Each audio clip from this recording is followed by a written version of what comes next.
আমরা এমন এক সময়ে বেঁচে আছি যে সময়ের কথা আমাদের প্রিয় নবী হজরত মুহাম্মদ সাল্লাল্লাহু আলাইহি সাল্লাম ১৪০০ বছর আগেই সতর্ক করে গেছেন। এটা হচ্ছে সেই সময় যখন ফিতনা চারপাশ থেকে আমাদের ঘিরে ফেলবে, যেমন রাতের অন্ধকার সব দিক থেকে ঘিরে ফেলে। তাই রসুল সাল্লাল্লাহু আলাইহি সাল্লাম বলেছেন, ফিতনা আসবে তখন বসে থাকা দাঁড়িয়ে থাকার চেয়ে ভালো, দাঁড়িয়ে থাকা হাঁটার চেয়ে ভালো, আর হাঁটা দৌড়ানোর চেয়ে ভালো।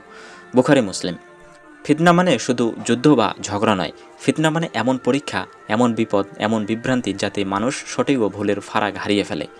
ফিতনা মানে এমন পরিবেশ যেখানে গুনাহকে সুন্দর করে দেখানো হয় আর সত্যকে বিকৃত করা হয়। আল্লাহ তাআলা বলেন, তোমাদের ধন সম্পদ ও সন্তানরা একটা পরীক্ষা মাত্র, আর আল্লাহর কাছে রয়েছে মহাপুরস্কার। নবী সাল্লাল্লাহু আলাইহি সাল্লাম যেসব শেষ সময়ের ফিতনার কথা বলেছেন তা হলো দিনকে বিক্রি করে দুনিয়া কেনা। রসুল সাল্লাল্লাহু আলাইহি সাল্লাম বলেছেন, মানুষের ওপর এমন এক সময় আসবে যখন একজন মানুষ সকালে মুমিন থাকবে আর সন্ধ্যায় কাফের হয়ে যাবে। সামান্য দুনিয়ার বিনিময়ে সে তার দিন বিক্রি করবে।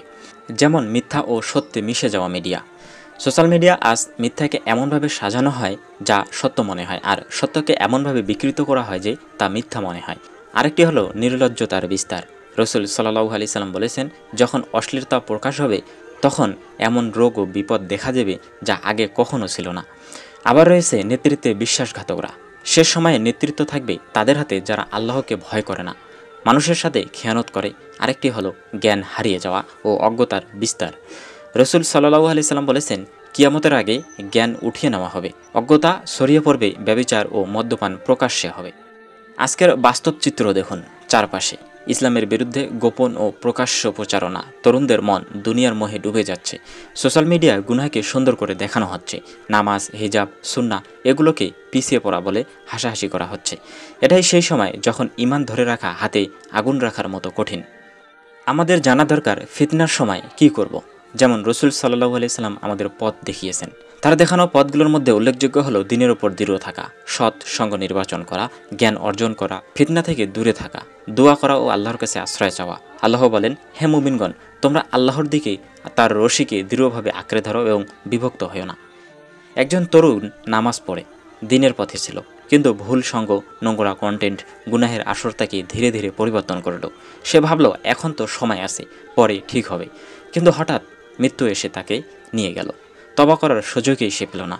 ফিতনা তাকে গ্রাস করে নিল চিরতরে। ফিতনা থেকে বাঁচতে চাইলে আজই আল্লাহর দিকে ফিরে আসতে হবে, আজই নামাজ শুরু করতে হবে, গুনাহের পথ ছেড়ে দিতে হবে, সৎসঙ্গ বেছে নিতে হবে। কারণ সময় কখনো থেমে থাকে না, আর ফিতনা থেমে নেই। রসুল সাল্লাল্লাহু আলাইহি সাল্লাম বলেছেন, আমার উম্মতের জন্য সবচেয়ে বেশি ভয় করি আমি বিভ্রান্তিকর নেতাদেরকে, যারা পথভ্রষ্ট করে। শেষ সময়ের ফিতনা এমন দ্রুত আসছে যেমন ঝড়ের আগে কালো মেঘ। যদি আপনি প্রস্তুত না থাকেন, এ ঝড়ে টিকে থাকা অসম্ভব। তাই আজই সিদ্ধান্ত নিন, আমি দিনের ওপর অটল থাকব, ফিতনা থেকে দূরে থাকব, আল্লাহর দিকে ফিরে আসব।